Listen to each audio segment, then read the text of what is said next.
Susie. Or should I say, aloha, Susie. Aloha.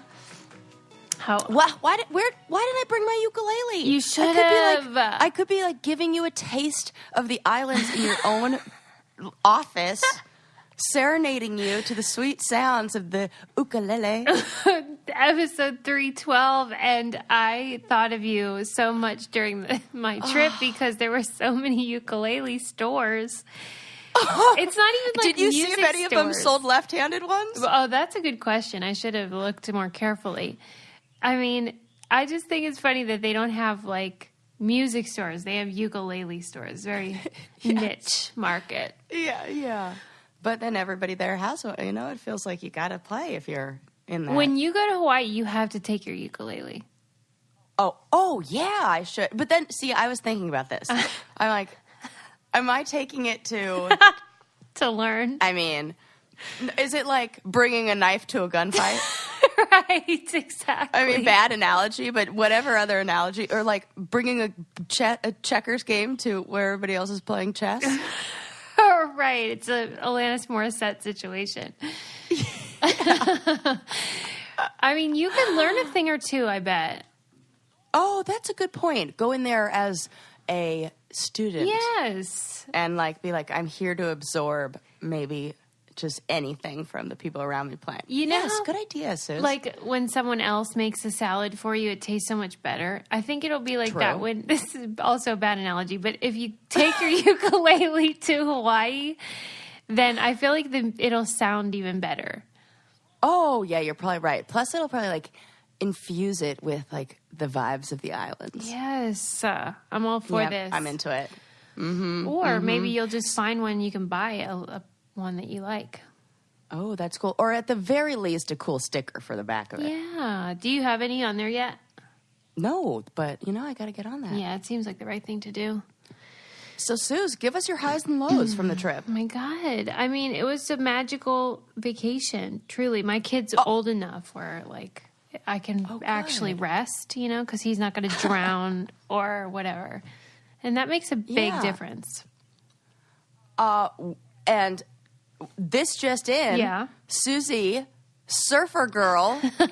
I mean, here's you like a few episodes saying like, oh my gosh, you look at you snowboarding. But I opened up my Insta story and saw you and was like, oh my God, she's doing really good. You know what? And that is hard, Suze. Yeah. I was proud You crushed it. of myself. You should be. Thank you.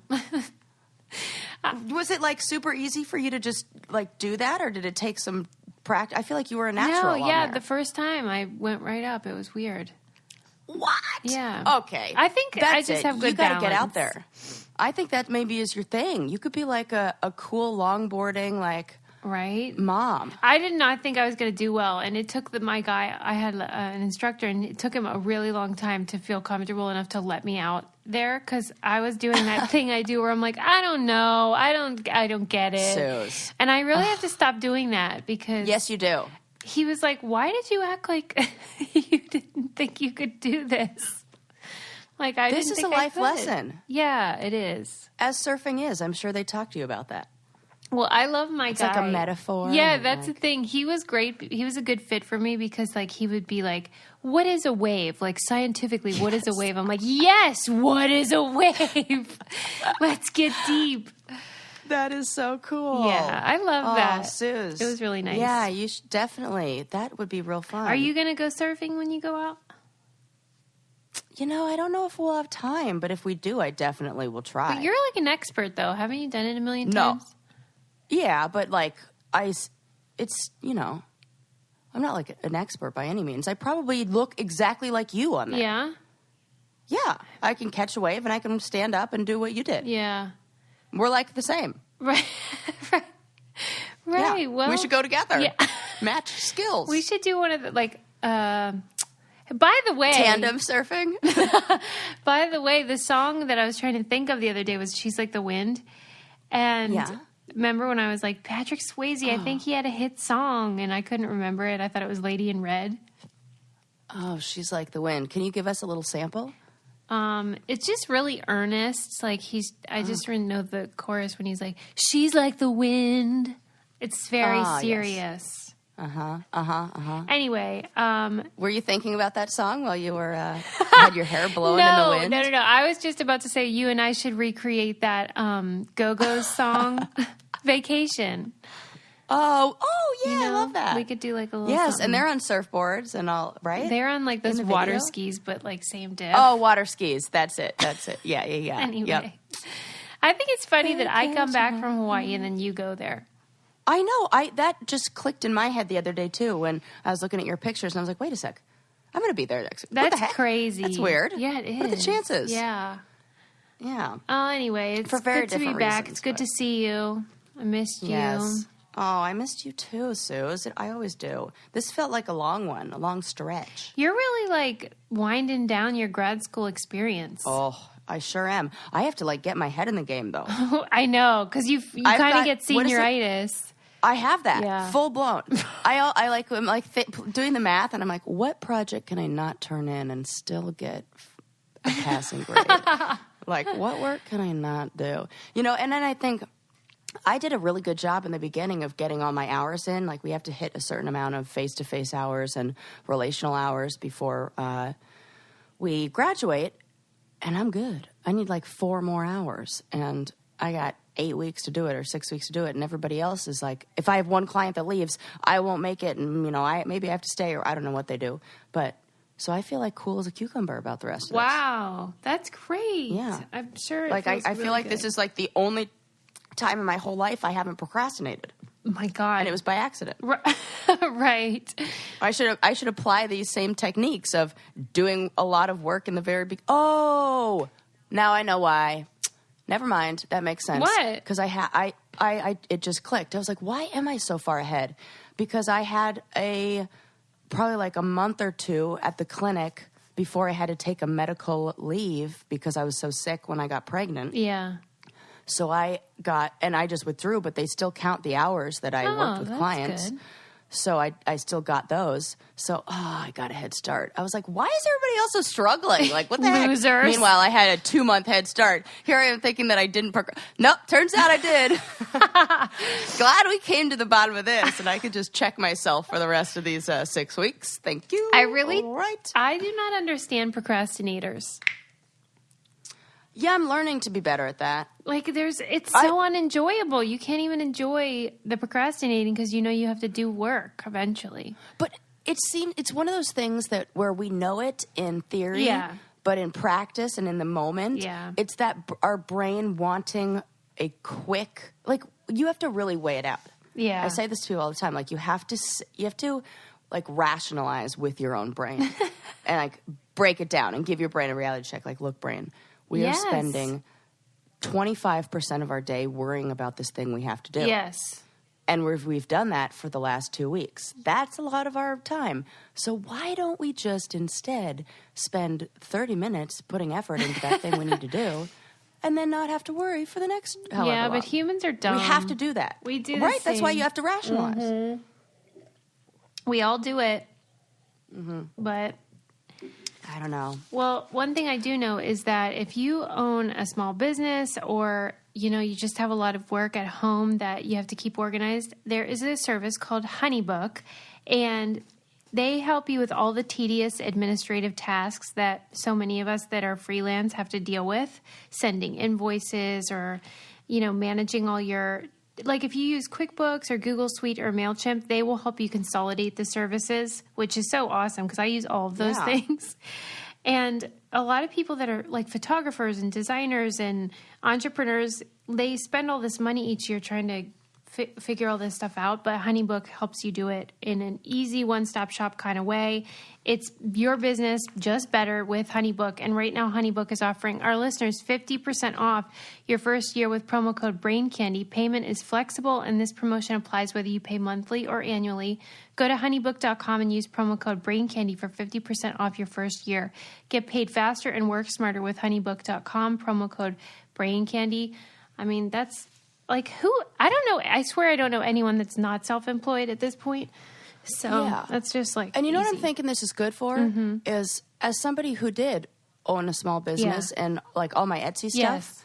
The same kind of person who's really creative and can make all that stuff often sucks at the business. And I know this because I am that person. Right. That's why Susie handles all of the operations. I don't know how to do it. Well, because you're the this is creative a great way to brain. Right. Yeah. And the chances of getting those two in one package is like, I mean, come on. Right, you're only human. Jeez. Right. Yeah. Yes. Leonardo da Vinci would have loved this. Wouldn't have to work with all those churches and Medici family. I guess one that's of those. Whatever. You know how we always talk about when you're on an airplane and then you watch a movie and then you cry? Oh, yes. And by the way, I mean, we've talked about it so many times, but it is true. It's the pressurized air.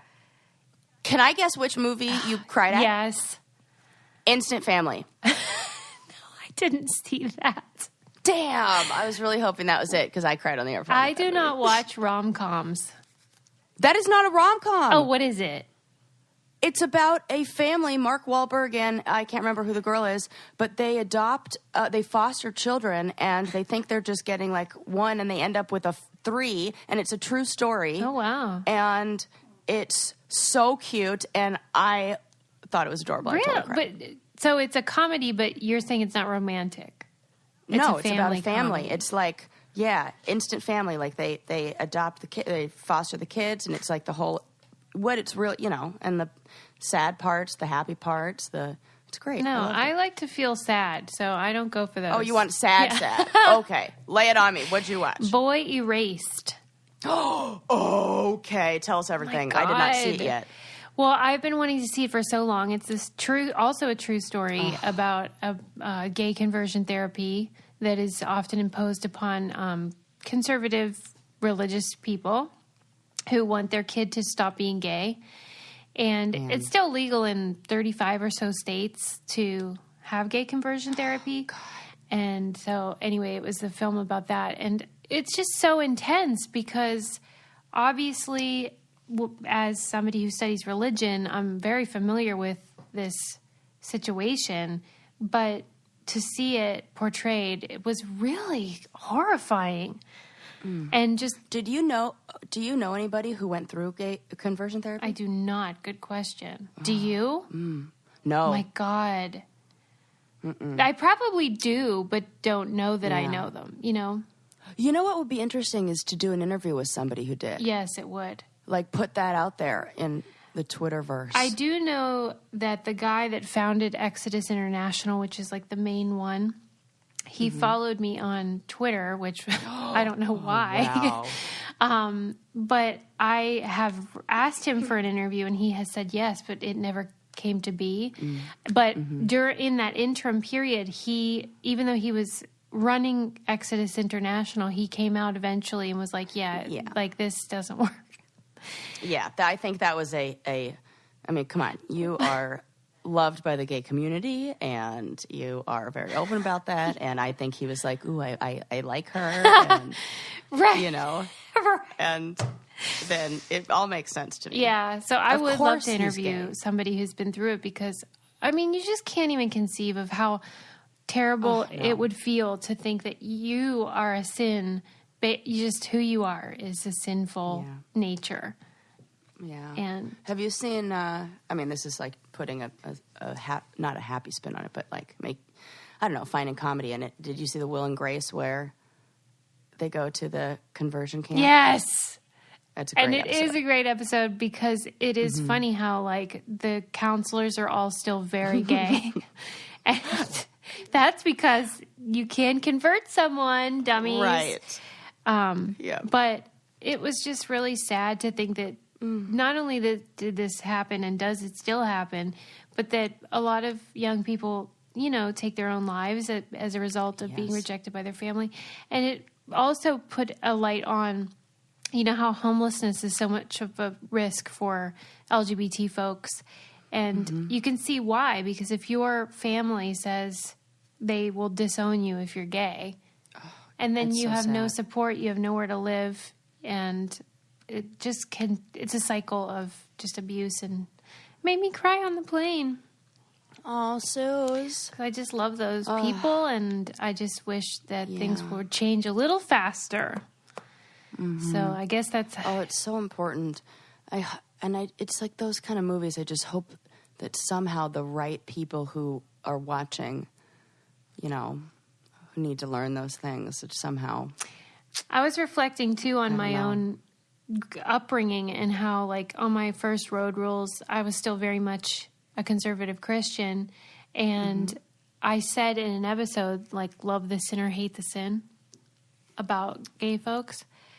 And I just hate it that exists in the world, and it's something that I believe. But, we have to reckon with our past. Yes. And all of that. Yeah. And grow and, I just, be able it's so weird, though, because I've always loved gay people and, like, been really enamored with gay guys in particular.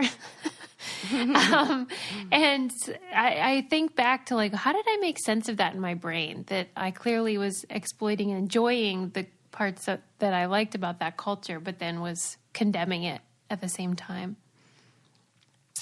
Oh, that's tough. Right?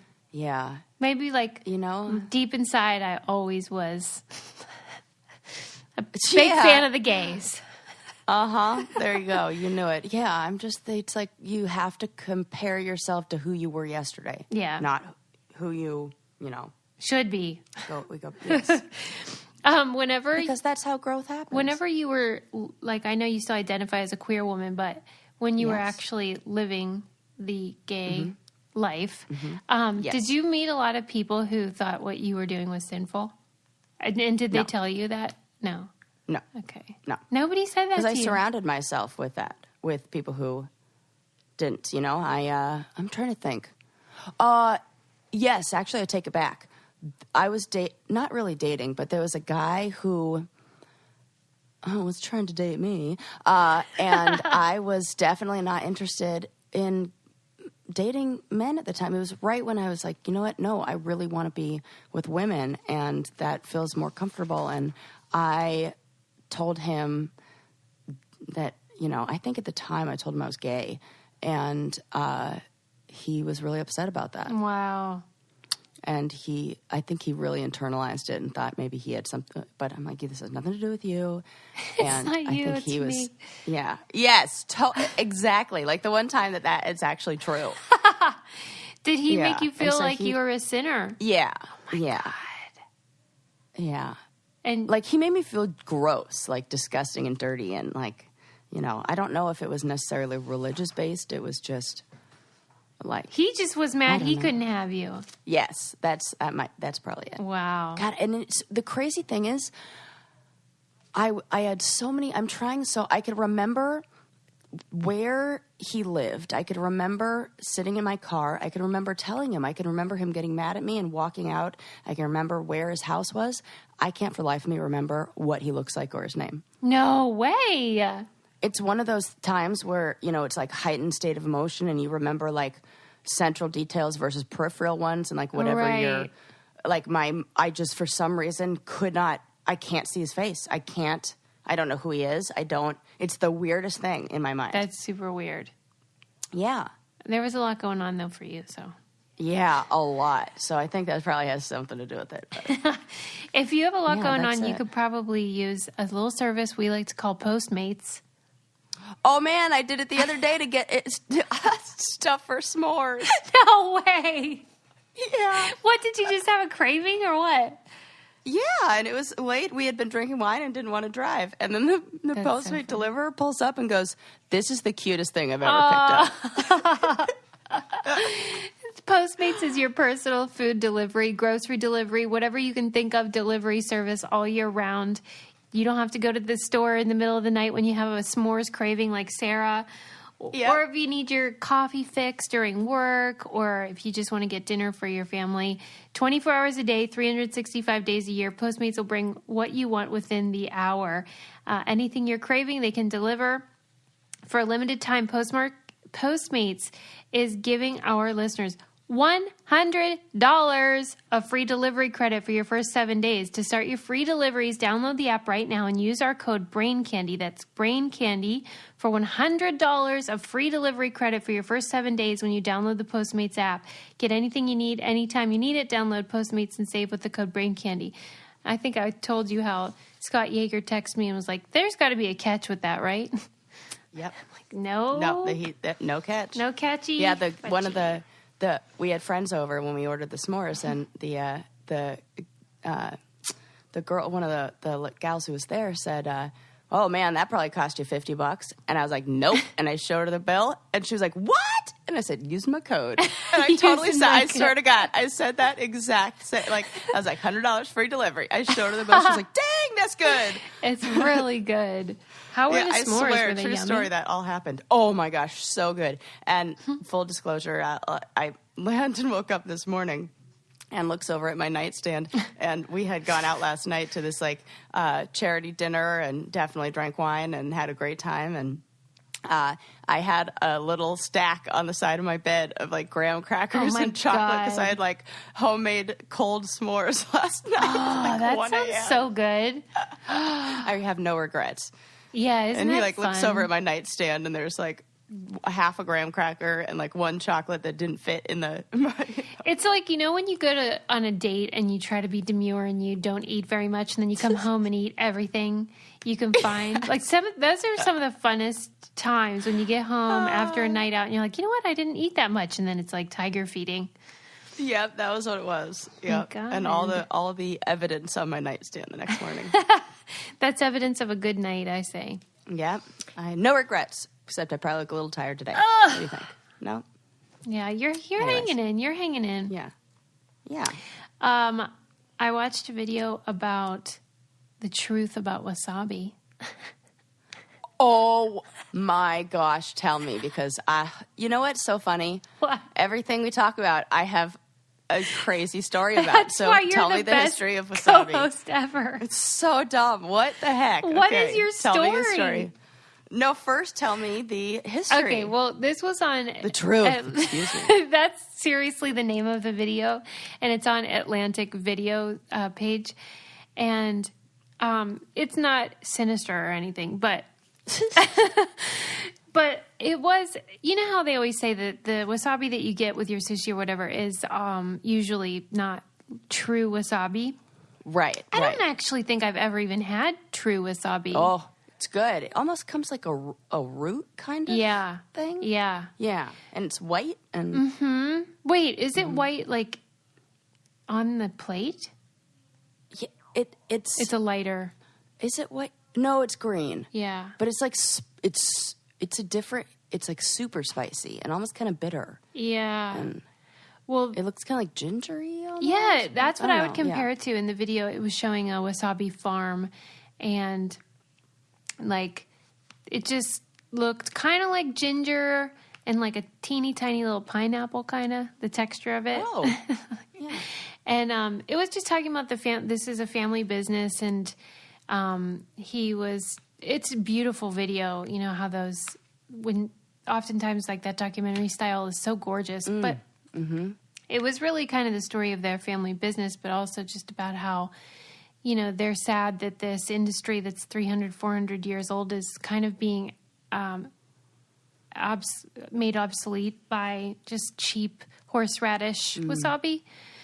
Mm-hmm. But it mustn't be the real thing. Oh, is that what the other stuff is? Horseradish? Yeah.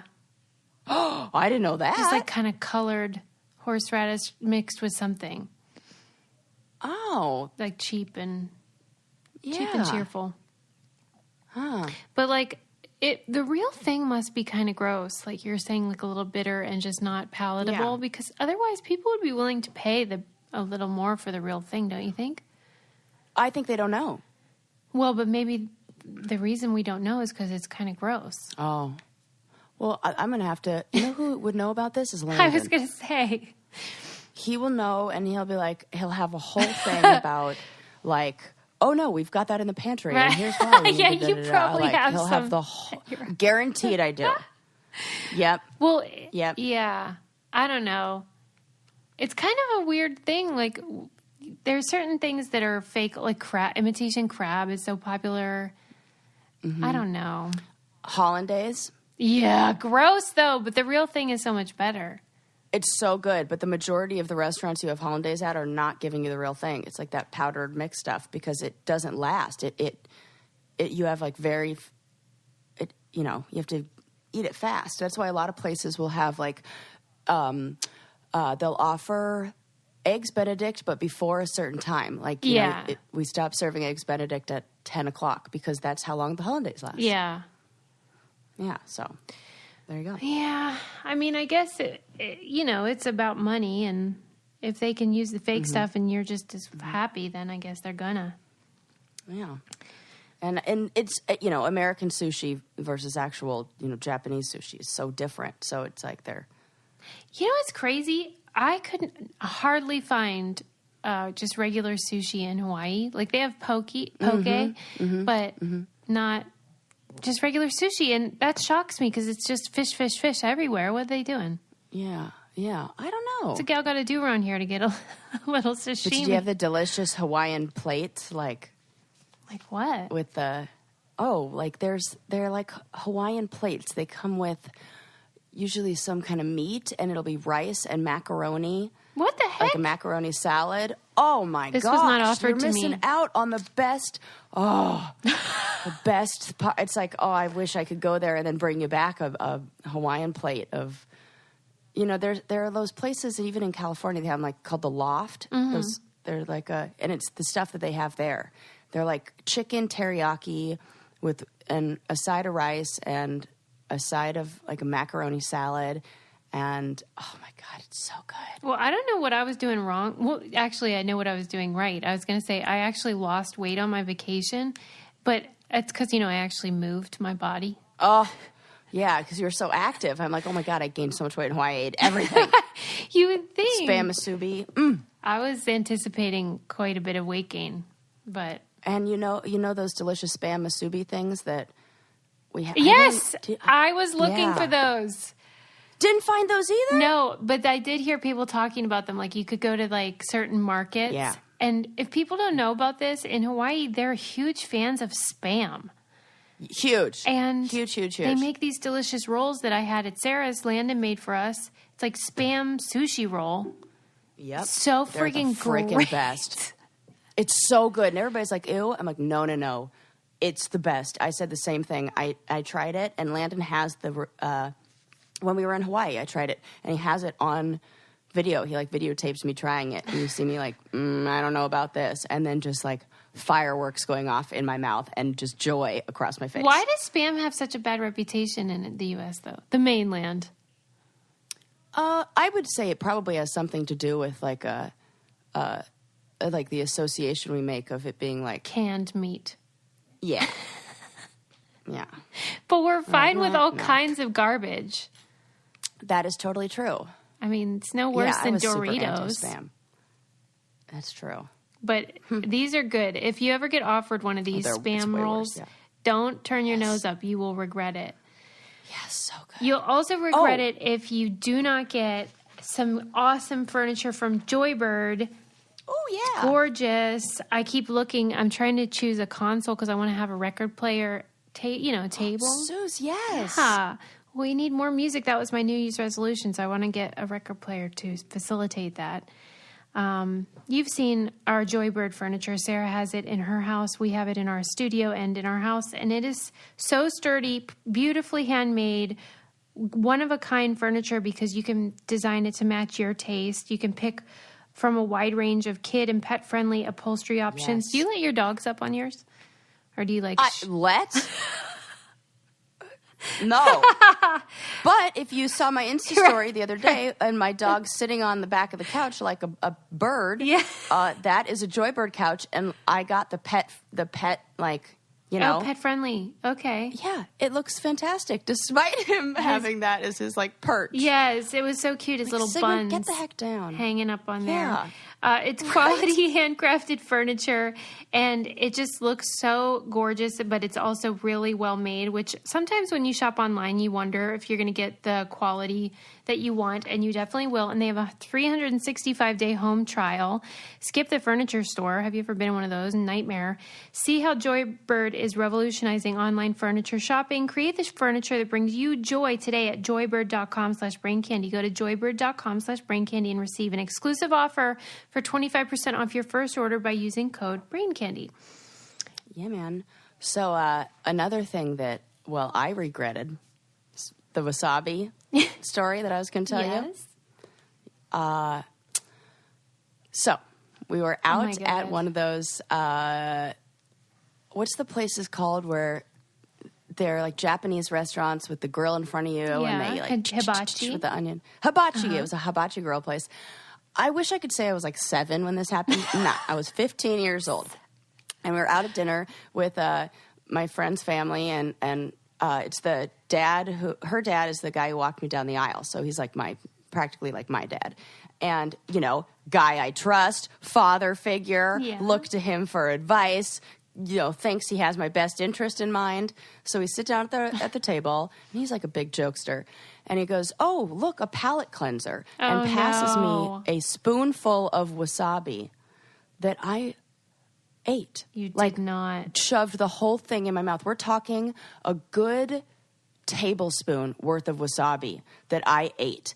And if you've ever had too much wasabi, I had this allergic reaction happening. Like, you know, as the Spam musubi was like fireworks in my mouth. Well, this was also like fireworks, but in a very bad way. And I like sneezed, or like it got caught in my sinuses because I like did this weird cough thing.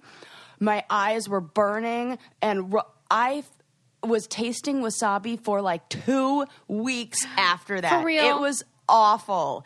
And that's not even the worst part of the night. The worst part is I don't know which happened. I think maybe, I don't know if this happened before or this happened after, but at some point in that night too, I was in this very like, I need to find out how the world works time of my life. But I was like, I wonder if this thing is hot. And instead of like splashing some water on the grill or like touching something else on it, I freaking put my whole hand on it. What is wrong with you?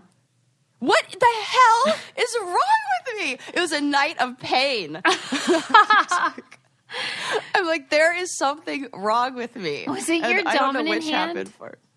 No, oh my God, I can remember. No, it was my right hand. Oh my God, Sarah. Isn't that crazy? I can remember that too. Yeah, no, that was really dumb. And Craig, I'm still mad at you for that. Did he think it was super funny? Oh, hilarious. I hate that. He was dying. He thought, and so did everybody else at the table. Everybody was cracking up. I don't find it funny. I did not either. But you know what? I probably did. The worst part is I'm probably like in pain because like I'm like just the same way on the challenge when they were like, you know, torturing me and like I'm the victim of all these pranks. I'm like, no, stop, but like cracking up. I guarantee it was like that, which is why I'm like, they love to do that to me because I'm like, still have fun with it. Even you're the enemy because you're the kind of girl that made boys think that they should do those stupid pool shenanigans, like where they would push you in the pool. I do not like those jokes. Yeah, and I just loved the attention. Oh my God, you're the worst. I know, worst. Totally worst. I developed a theory recently about dad jokes because I've been really paying attention to it. The other day, Lincoln has a kind of like a rash guard that's Superman style, and it has the logo on the chest, and he stopped wanting to wear it, and I said, you know, what's the deal? And he's like, no, the kids like all call me Superman, I don't like it. So then when we were on vacation, we brought it because it's good for like swimming and stuff, and I'm like, it's fine, like there's no kids, it's just us. And he's like, yeah, but I don't like it. I'll be damned if the first person we saw, this man, didn't make a comment about Superman, and he was like not malicious or anything, like it's just the dad joke. And I started thinking about, why do men do that where they feel like they have to comment about whatever, like smile or whatever the weather is. They're like Captain Comment. And I was thinking about how the dad joke is formed from the fact that women feel like they have to laugh at dumb jokes that men tell. And so then men start to think they're actually funny when they're not. Like, we are perpetuating this, ladies. Don't laugh at their dumb jokes because it encourages them. This is my feeling. Yeah, but there's got to be something else about, like, not being able to connect on... Oh, you're going deeper. Yeah. So I was just reading an article on first impressions, and it was talking about, like, first dates and basically, like, about men externalizing emotions, especially negative ones, whereas women, like, internalize it. And something about, like, because, I don't know, like, they need it to be happy on the outside. So, like, if they need to, like, make a joke to almost, like... So they want to diffuse any tension all the time. Yes, yes. I think it's that. Thank you. You're, like, doing a better job explaining it. And if whatever... So they were also saying that, like, the man has to... He, like, judges other people's... like outward expression based on their own. So, like, if the man's feeling positive and he sees somebody else who looks like they're appearing negative, then it makes him reflect on his own. Like, it affects his own level of happiness. So to try to and it explained, as I was reading it, I'm like, this is why guys say smile, because if he looks at you and you're not smiling, they internalize that, like, you know, they're like, oh, they're not smiling. It must mean that, like in some ways, like, lowers their level of happiness. So, and in order to, like, fight back that, you know, counter that, they say, oh, I need you to, like, match how I'm feeling. Yeah, they want you to be a reflection of their internal life. And they said that this was part of, like, a Western society and how we are attracted to narcissists and how it's like, of, like, displays of, like, confidence and, you know, dominance. I hate it. Yeah, it was really interesting. No, so that I is. can see that. It kind of, like, talks about that stuff. And, like, I can see that, like, and, oh, my God, it's always when dads are having fun and doing something, like, they're on vacation, they're at a baseball game, they're in a really good mood. God. So they see a kid who's, like, not, and they're trying to... Okay, whereas a woman will look and they'll try to attach to the emotion and they'll say, oh, it looks like you're sad right now. Are you okay? Like, buddy, it's okay. Nobody's going to judge you. Yeah. The dad goes, I'm feeling positive. I got to make this kid feel positive. I know how to do that with a joke. And it's the opposite effect. Yeah. Well, I think we're getting somewhere here. I totally agree. And you are so right. It is worse when they are on vacation or in any kind of... Because it's always like that. Yeah. They don't make dad jokes when they're sad. So true. Because they would probably say something like and bring you down because it's like everybody's got to match. Ooh, interesting. It is. I feel like we have, like, a whole study in here that we could, like, inspire somebody to do. And then we're just connecting dots here, but I feel like there's some you know, like, they expect strong their entire here. environment to reflect whatever their mood is at that time. Yes. Oh. You're so good at summarizing my thoughts. Like, I'm just, like, trying to collect all these little, like... Yeah, but you're the one that came up with this theory. I love it. You're the theory creator, and then I'll make it succinct. Yes. Oh, I love it. You're so right, so though. cool. And see, we made a lot of progress, and now I hate men even more. Oh, my God. But, I mean, I think it's true. And I know every time he wore that Superman shirt, some dad would make a joke. And I was like, oh, my God, I'm so sorry. Because I would never make that joke. If I saw a kid wearing a shirt, it wouldn't occur to me to be like, hey, Spider-Man, got your web? That's not funny. Right. Well, I wonder if they would make the joke if he looked like he was having the best time in that Right, shirt. maybe. Yeah. Like, the joke is made because the dad sees that Lincoln's, like, feeling not feeling blue. The best. Yeah. Ooh, cool. Well, the other thing that's cool is how we have been selling all of our stuff on Poshmark. Oh, man, so much. Sarah is... Get on it, people. We were doing a competition for a while where I was tracking my sales to yours, but I know you've really pulled ahead. I've over 2,000. Oh, my God! Yeah. I had a big closet clear out. And everything I'm putting up there, I'm selling for like $10, $12, like cheap, and, making good deals. That is Everything so must cool. go. Poshmark is an app that you can download or a website you can use where you can shop for gently used or even sometimes new items that people are selling to get rid of out of their closet, or you could sell all the stuff in your closet that you want to get rid of. Sarah is, in fact, saving up all the money that she's selling to buy something special.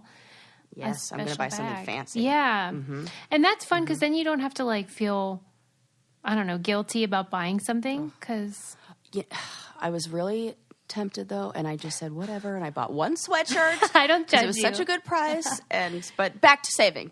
Yeah, you guys can use our code. It's I'm Sarah Rice on Poshmark. If you put in that referral code, you'll get $5 off your first purchase. And a lot of the stuff I'm buying is like $8-10 anyway, so you can get $5 off of that.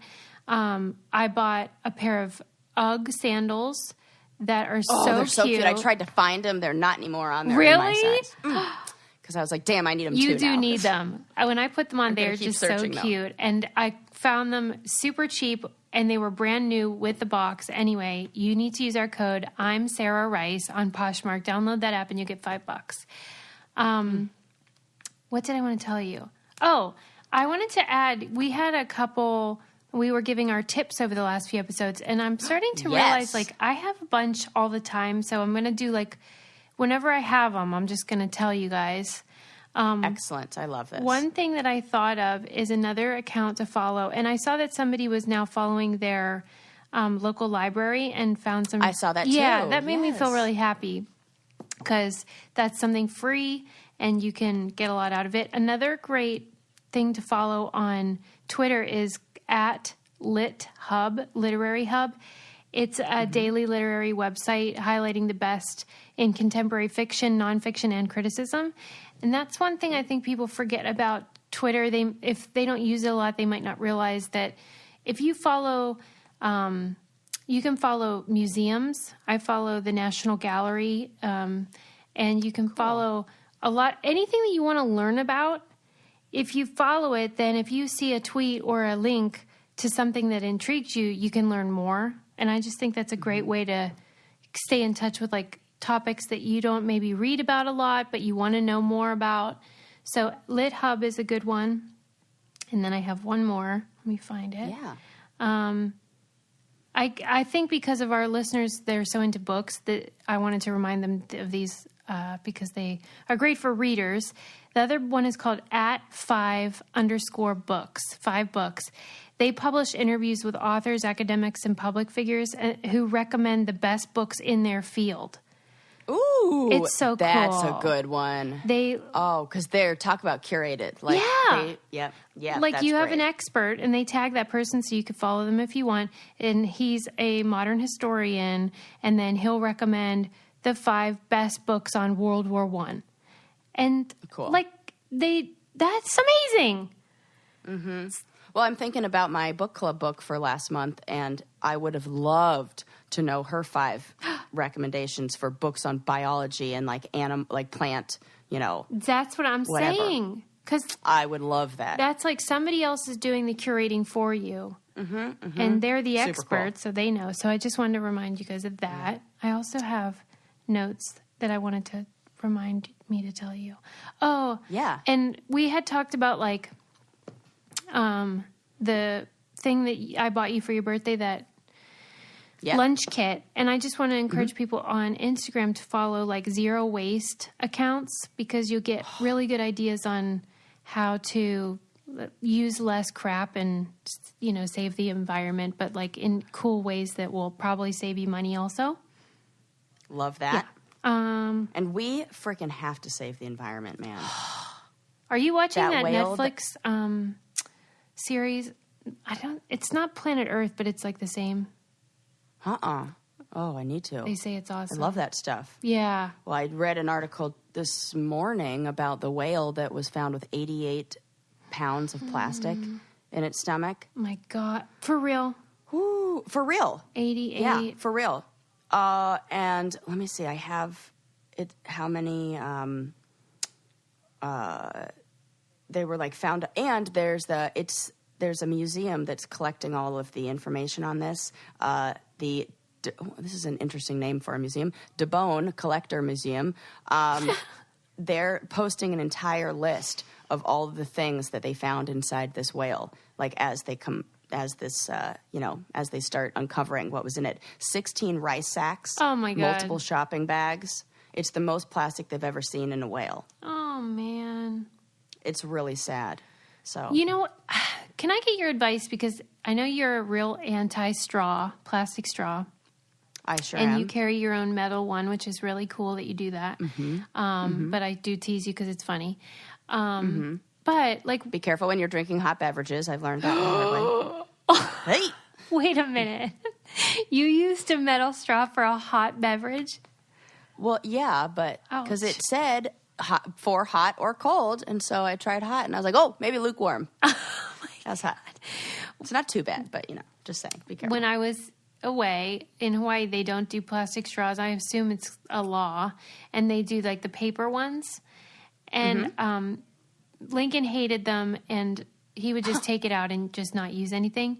And I really don't like them either. But I find it really hard also to clean the reusable straws, like the metal and the glass. You just use a little boop, boop, boop, boop with the little brush. Yeah. I've had not good luck where I use the brush and like you can tell that it's still not 100%. Do you have any advice? Because I really like a plastic straw. But I don't want the earth to die. Man, no. I wish I did. I mean, I think my only advice is if you're going to drink something where it would get caught in the straw, to just rinse the straw out after you use it before it gets a little bit dried, because that's really the problem you run into. You have a smoothie or something, and then you just let it dry for too long, or so. And you would just got to make these go to a little bit of inconvenience. It's like the thing is, a lot of the plastic and the waste that we find were all products that were designed for convenience. Like, here, we're going to make these plastic bags so you don't have to bring your own. And yeah, that's great. That's wonderful. But we've gotten so used to the convenience and forgotten about like the damage that it can do. And so we have to go back and become a little bit comfortable with the inconvenience of something. And you know what? Maybe that's good, because the world's moving so fast. Taking 20 seconds to be like mindful in a way and rinse out a straw after you use it maybe will slow us all down. And is not the worst thing. I kind of like try to put a positive spin or a growth mindset outlook on things. No, I agree with you. I also just, because we're used to the convenience and maybe particular texture or feeling of something when we drink, I just want to think, how can we make this more enjoyable so then people will be inclined to do it, so then we do save the earth and all that, Because if it's gross and it's like a mushy paper straw, people are going to be like, this sucks. Yeah, the bamboo ones, I think, are pretty good. Okay. There's like a material, that could be a solution. So there's like a bamboo material that's lasts much longer, like more durable. More durable, but also breaks down just as easily. And I think you can find those online. Like, we used all that bamboo stuff for our wedding, like bamboo plates and bamboo. Oh yeah, the all plates are great. I'll have to check out the straw situation. Yeah. All right, I'm on it. Yeah. Because so it's interesting you talk about that, because I was looking at all of the ocean, all the info on like plastic in the ocean and. Right? Basically all that. Well, it's depressing. Like a new invention. Yeah. There's a new invention to get rid of a lot of the plastic that's being released, I think, this month in the San Francisco area. That's like this floating, like made it look like like kind of took the, we're inspired by like the seashore and how stuff washes up on the shore and created this like drifting, I don't know, rake almost, but like designed like a seashore almost, and it's supposed to not harm the animals, and it's designed so it's like almost passive but it's supposed to collect I think it's like 8,000 tons of plastic every year or something like that, or 8,000, not that many, 8,000 pounds. It's probably 8,000 pounds. I think whenever these transitions are happening, like do you remember when we first got those, I can't remember what they're called, the light bulbs that are like swirly twirly.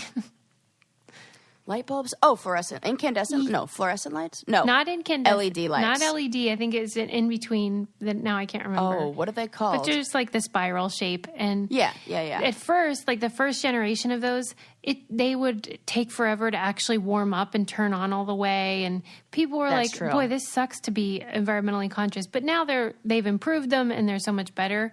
And they really are just as good as the incandescent and last way longer.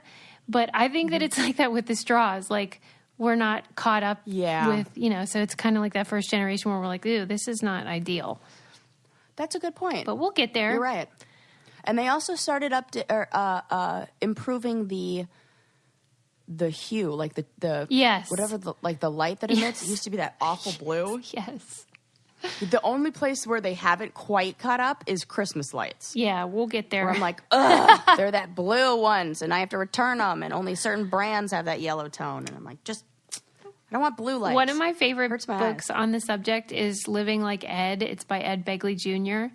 Oh, yes. I read that when I first moved out to LA because I really was feeling like I needed to make some changes. And his book is so great because he makes the pitch of like, okay, maybe you don't even care about the earth, but you can save a ton of money if you do the following things. So how about that? How about do it because of that? So how about that? Speaking of which, we are now proud owners of solar. No. Yep, we got it last week. Wait, tell me everything.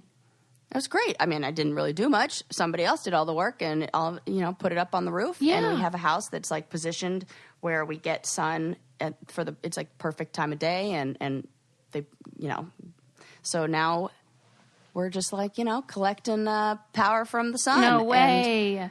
And it's great. It took it's $200 a month to lease the stuff. Yeah. And after you pay it all off, $14 a month, our energy bill. Wow. And then some months we make money because we like sell it back to the electric companies. That's what our listener, Emily Lewis, she was telling us that when they got solar, and I think she's the one where they got made so much that they make a profit each month because it goes to like the neighbors great. And all that stuff. Yes. How cool That's is what that? I'm hoping. That is, it's great. And, as an owner of a pool, it was so expensive. It's like a joke. I wouldn't even go in because I'm like, nope, I can't turn it on. It's like, my mom was like the person when we were little, she would tell us that it was 25 cents or like 50 cents every time you open the refrigerator. So she would because she hated it, we would just like open it and stand in front of it. She'd be like 50 cents and she would like yell it from downstairs. And so I have it like in my head that like I'm like adding up all the 50 cents. Yep. And so I'm like, oh my God, things are getting so expensive. So with the pool, I'm like the same. Like, nope, we can't turn it on. I'm adding it up in my head and it's going to be so expensive. Wow. And so we saved a bundle because after summer, oh my gosh, when we saw our first electrical bill, we were like, oh, are you kidding me? That's insane. So that's so this is cool a nice that solution. you got solar. I didn't even know you could rent them. About it. Yeah, you like lease them or you can, or like they do, you lease them or like you I don't know, payment plan, whatever. You pay them off, and then, and then that's it. There you go. See, this is what I'm talking about. You got to walk the walk. That's right. We are. We're trying to do that over here. I told that to Landon. I was like, be the change. Did you really say that? We were like joking around about how like, look at how good our carbon footprint's going to be and what we did and da-da-da-da. And we're like, we're being the change we want to see in the world. We were like, did you see that clip that went viral? I forget the guy's name, but he, I think he's from the Netherlands, and he was at the Davos conference, which is about, the environment and whatever. And he's the one that was like, I feel like I'm at a conference on firefighting and we can't talk about water. And like there's all these private jets that flew in to a conference about carbon footprint and the environment. Like, we're all hypocrites in one way or another, so let's talk about it. That was great. Yeah. I did like that. It's true, though. And if you can make people see that whatever sustainable living can be beneficial to their, their wallet, too, then you're onto something. Like, you have to make things appealing to people because people are busy and they have a lot of crap going on, so got to give them an incentive to do better. Yeah, and I think you're right about the transition periods, and we just got to find the thing that works. And sometimes it takes a while to perfect a product like a straw, and paper, not the best. Well, that's That's why the kind of capitalistic model can be beneficial in times like these, because it's like there's an incentive for people to make a better product because we'll pay for it. Totally. And in this article I was reading about the thing that they're launching to collect all of the plastic, what they're doing is with the plastic that they collect, they're creating products that are will be labeled made from ocean plastics and sold at a premium. And that works. Because I did that. I went to, I think it was, I don't know where it was, Nordstrom or something, and they had these bracelets that were made, like every bracelet you bought was made from like 1 pound, or like it was equal to like 1 pound of waste from the ocean or something like that. And so I got it, and it's like made from plastic, and I like proudly wear it. And the same with my Rothy shoes. I like love those from, water bottles, but it's still like made from plastic, and I love it. So they're taking this ocean plastic and, selling it at a premium for because people like me who care a lot about this, and like, yes, I'm willing to pay even if it just helps a little bit. So that's kind of like capitalism at work there too. Yeah, like that's the upside, is that perhaps the best kind of products will come out of it, and then we'll be making a difference. Yep. Well, I think we're done here today. Yeah. I've had a pleasant time. Me too. And you know what? I like that we kind of like tied it all together with like the ocean and your trip to Hawaii. See? And Spam and Sabi. Right. It was unintentional, but... Dad jokes. I don't know if they fit in there somewhere. I hate the patriarchy. Yep. It's always got to be in there. All right. Well, don't forget to subscribe and leave us a 5-star review, and we'll see you next time. Bye, guys.